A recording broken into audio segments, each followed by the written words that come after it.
partager avec vous à propos de la malédiction.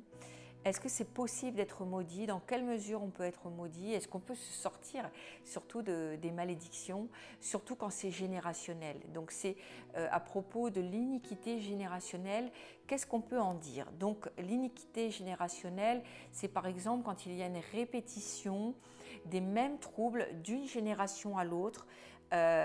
Donc ça, c'est un phénomène communément accepté. On dit oui, clairement, on voit, on constate que sur certaines familles, il y a eu, je dirais, ça a été des tragédies, ça a été des séries de morts. Il y a eu des affaires très compliquées, difficiles sur une même famille.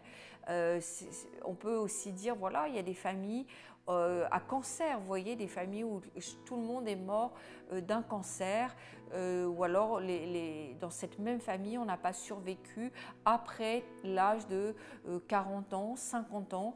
Chacun est mort de façon accidentelle, en tout cas de façon prématurée. Voilà, c'est ça que je voudrais dire. Et quand il y a comme ça un phénomène récurrent, on peut effectivement parler de malédiction. Et on peut voir la famille Kennedy où il y avait des morts à peu près tous les 3 ans de façon tragique. On peut parler de la famille Grimaldi de Monaco également, qui était une famille très touchée par des drames en série. Donc voilà, on peut à ce moment-là se dire oui, il y a quelque chose dans la lignée familiale, quelque chose qui, comme vous voyez, qui poursuivrait un peu les descendants. Il y a également, alors qu'est-ce que dit la Bible? C'est ce qui nous importe aujourd'hui par rapport à cette iniquité générationnelle, le péché des ancêtres qui pourrait atteindre les descendants. Donc la Bible en parle bien entendu, et vous savez c'est un sujet très controversé dans l'Église aujourd'hui, c'est de dire est-ce que je dois payer pour le péché de mes pères ou pas, puisque moi je suis innocent, ce n'est pas moi qui ai péché, c'est donc mes aïeuls, mes parents, mes grands-parents, et est-ce que c'est moi qui devrais finalement pécher? Donc la première réponse que je voudrais faire, c'est que non, nous n'allons pas payer pour le péché de nos parents, de nos ancêtres, dans le sens où l'iniquité générationnelle ne va pas nous emmener en enfer. Bien au contraire, si je suis chrétien, si moi j'ai confessé Christ, je suis sauvé et cela ne remet pas en question mon salut. Mais bien sûr, puisque la Bible dit que nous aurons à rendre des comptes chacun pour nous, mais je peux être non pas maudit par ce que mes ancêtres ont fait, puisqu'il n'y a plus de malédiction, puisque Christ a arrêté, a détruit la malédiction à la croix. Donc il n'y a plus de malédiction, je suis chrétien, je suis converti, né de nouveau, et à ce titre je suis un enfant béni qui va hériter les bénédictions d'Abraham, notre Père selon la foi. Mais il peut y avoir, je peux être moi influencé par le péché de mes pères, par cette fameuse iniquité générationnelle. Donc je ne suis pas maudit comme dans l'Ancien Testament, ça ne fait pas de moi un maudit, je suis béni, en Christ je suis béni, mais il y a, et ça on le constate, je le constate régulièrement, il y a des influences, le péché générationnel de nos ancêtres vont nous influencer et influencer nos vies. Donc ça ne remet pas en question mon salut, mon éternité, mais ça remettra en question la qualité de ma vie sur cette terre si je n'y prends pas garde. Je voudrais lire avec vous le premier verset, c'est dans Genèse chapitre 18, au verset 18 à 19, voilà ce qu'il est écrit. Abraham deviendra certainement une nation grande et puissante, et en lui seront bénies toutes les nations de la terre, car je l'ai choisi, afin qu'il ordonne à ses fils et à sa maison après lui de garder la voie de l'Éternel en pratiquant la justice, et qu'ainsi l'Éternel accomplisse en faveur d'Abraham les promesses qu'il a faites. Voilà, donc là il est question, je l'ai choisi, Dieu dit je l'ai choisi, afin qu'il ordonne à qui? À ses fils et à sa maison après lui. Donc c'est qui? C'est ses enfants, c'est ses petits-enfants, ses arrière-petits-enfants. Et lui ordonne de garder quoi? La voie de l'Éternel en pratiquant la droiture et la justice. Nous avons également ce même principe dans Proverbes chapitre 6 au verset 20. Mon fils, garde les préceptes de ton père et ne les rejette pas, et ne rejette pas l'enseignement de ta mère, lis-les constamment à ton cou, attache-les à ton cou, ils te dirigeront dans ta marche, ils te garderont sur ta couche, ils te parleront à ton réveil. Et pour finir, nous trouvons également cela dans le Nouveau Testament, 2 Timothée chapitre 1 verset 5, « Garde le souvenir de la foi sincère qui est en toi, qui habita d'abord dans ton aïeul Loïs, dans ta mère Eunice, et qui, j'en suis persuadée, habite aussi en toi. » Voilà, Timothée était un jeune chrétien qui avait la foi parce que son aïeul, nous le voyons dans ce verset, son aïeul était une femme de foi et sa mère était également une femme de foi. Il y a des très bons héritages de foi et je voudrais vous dire, si vous avez eu la grâce, le privilège d'avoir eu dans vos ancêtres des gens de foi, des gens qui vous ont précédés, qui ont marché dans la foi, qui étaient chrétiens et engagés, il est bien entendu que vous avez un héritage formidable qui découle de ces personnes-là qui ont forcément déversé leur foi sur vous, leur prière sur vous, qui vous ont béni peut-être même avant votre naissance et qui ont prophétisé sur vous d'excellentes choses. Et Dieu a forcément entendu leurs prières et vous avez une destinée particulière et je dirais une faveur particulière qui dès que vous naissez s'attache à vous. Donc il y a des excellents héritages. Et donc, vous voyez, si par rapport à mon héritage, puisque le salut est individuel, j'ai accepté Christ pour moi, cela ne remet pas en question mon salut, je suis sauvée et ça, personne ne pourra remettre mon salut en question si je suis née de nouveau, mais le fait que je m'attache et que je réfléchisse et que je me pose par rapport au péché de mes ancêtres est important aussi, que j'y renonce et que je brise certaines choses, puisque ma qualité de vie va être différente, puisqu'il va y avoir des influences qui vont forcément m'atteindre, même si moi, ma vie est dans le Seigneur, même si je sers Dieu, forcément cela va pouvoir impacter, je dirais, ma façon de vivre. Donc, et également, peut-être ça pourra m'empêcher aussi de rentrer dans la destinée que Dieu a prévue pour moi. S'il a une destinée particulière et je n'ai pas traité le péché de mes ancêtres, je peux moi aussi avoir plus de mal à rentrer dans cette destinée-là et dans toute la pleine bénédiction que Dieu a prévue pour moi. Donc, dans la bénédiction de Dieu, il est dit que Abraham deviendra certainement une nation grande et puissante et en lui seront bénies toutes les nations de la terre, car j'ai choisi qu'il ordonne à ses fils et à sa maison après lui de garder la voie de l'Éternel. Donc on voit que la bénédiction de Dieu descend, elle descend dans la lignée générationnelle. Vous voyez, il y a un transfert qui se fait et elle coule comme ça de génération en génération et nous voyons que ça peut aller jusqu'à 1000 générations. Donc c'est merveilleux parce que si vous avez servi Dieu, été fidèle à Dieu, la bénédiction peut atteindre jusqu'à 1000 générations après vous. A contrario, nous lisons aussi qu'il peut y avoir des mauvais héritages, des ancêtres qui n'ont pas marché dans les voies de l'Éternel, n'ont pas transmis à leurs enfants, à leurs petits-enfants, les voies de l'Éternel, et donc ils ne l'ont pas gardé.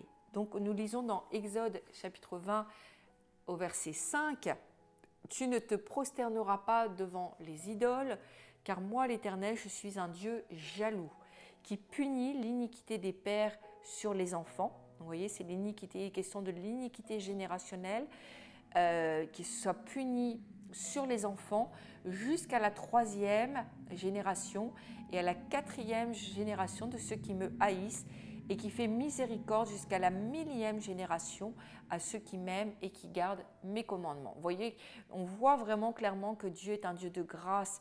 Il étend sa main pour bénir jusqu'à 1000 générations et il retient sa main pour, je dirais, maudire entre guillemets, jusqu'à 3-4 générations. Donc dans des cas extrêmes, ça peut aller plus loin, mais en tous les cas, Dieu a mis aussi une limite à la punition par rapport à l'iniquité des pères. Donc, il y a 1 ou 2 points où ça peut aller plus loin que 4 générations. Donc, par exemple, si le grand-père était dans des sciences occultes, si le grand-père était dans, je dirais, l'occultisme, la sorcellerie, ça va forcément influencer ma vie. Il ne faut pas dire parce que voilà, il y a de la sorcellerie dans ma famille, moi je suis chrétien et ça ne me regarde pas. Après tout, ils ne sont pas convertis. Si, ça nous regarde quand quand des ancêtres ont pratiqué des choses comme ça. Je crois que ça devient quelque part notre affaire et notre problème. Parce que la parole de Dieu le dit, il y a une influence qui se fait. Matthieu chapitre 24, parce que l'iniquité se sera accrue, l'amour du plus grand nombre se refroidira. Donc nous voyons que dans ces temps de la fin, nous le voyons, l'iniquité a atteint son paroxysme, le péché a pratiquement atteint son paroxysme, quoiqu'il aura atteint réellement son paroxysme du temps quand paraîtra l'homme de péché, l'homme de l'iniquité, l'antéchrist, et là réellement on sera au paroxysme du péché.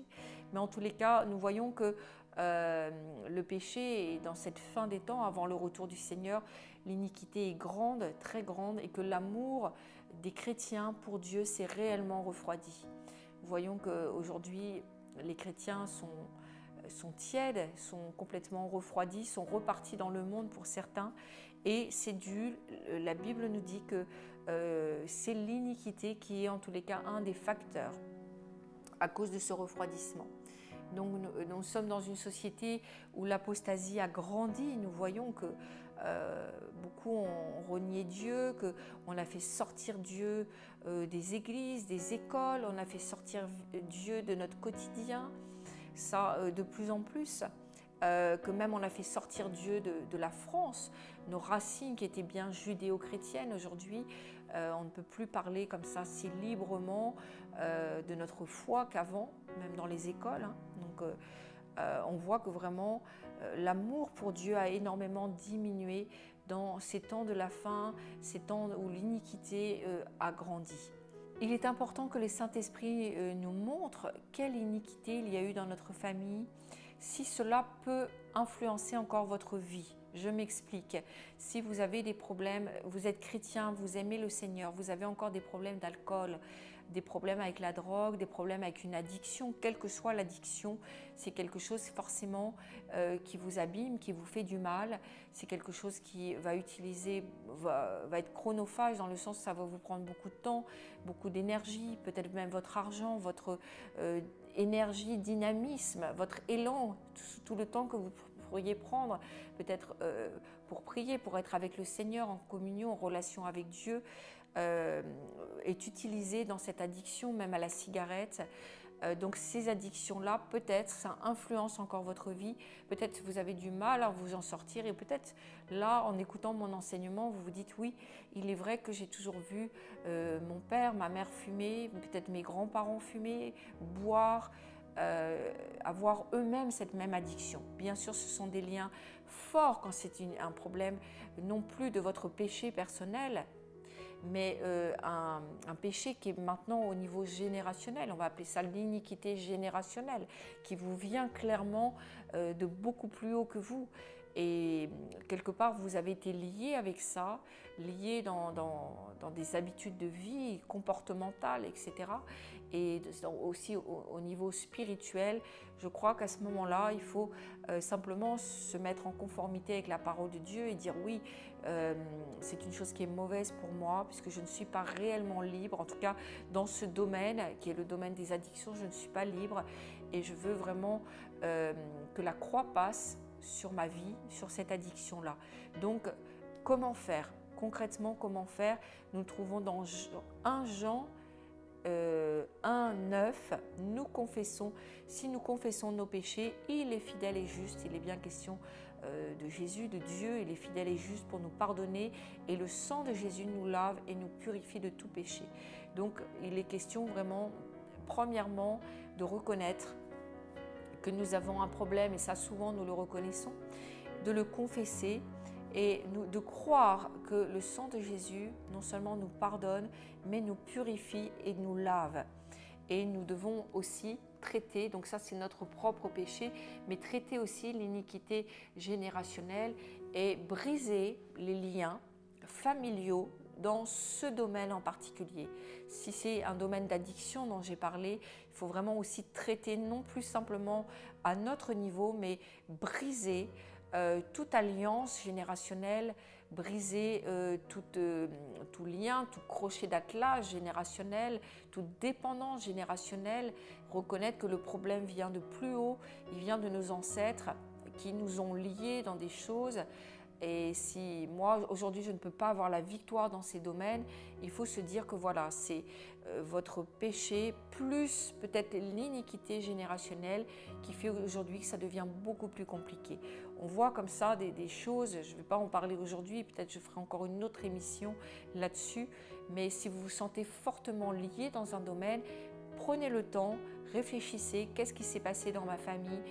Si vous avez, il y a comme ça des problèmes de cancer à répétition, de certaines maladies, et vous voyez que c'est venu dans toute la famille depuis plusieurs générations, pensez que voilà, et même si vous aujourd'hui vous êtes chrétien, bien sûr que ça n'a plus d'incidence sur votre salut personnel, mais ça a des influences, encore peut-être ça a un impact sur votre santé, sur même votre santé psychologique, sur votre comportement. Il y a des gens qui se mettent en colère comme ça et on voit que le père, le grand-père avait ce problème-là. Donc vous voyez, des problèmes comme ça, vous voyez que c'est comme s'il y a quelque chose qui est descendu dans la famille. Dieu se plaît à travailler dans la famille. Dieu aime la famille. Dieu est le Dieu de la famille. Il bénit jusqu'à 1000 générations tellement sa grâce et son amour est fort et coule sur nous et sur nos vies. Mais le diable, qui est un imitateur, essaye de lier aussi des familles entières dans la sorcellerie, dans l'occultisme, dans des addictions, des peurs, aussi avec l'esprit de mort, etc., dans la dépression et comme je l'ai dit, des maladies bien spécifiques. Donc pensez à prier pour cela, renoncez au péché de vos ancêtres, déliez-vous du péché des ancêtres et croyez que le sang de Jésus va passer aussi, briser toutes les alliances qui ont été contractées par vos ancêtres. Si vous êtes au courant et si vous n'êtes pas au courant, vous faites une prière de foi, vous vous laissez inspirer par le Saint-Esprit, mais il faut pratiquer la délivrance par rapport à l'iniquité générationnelle. C'est important pour que cela n'influence plus négativement nos vies. Soyez pleinement bénis. À très bientôt.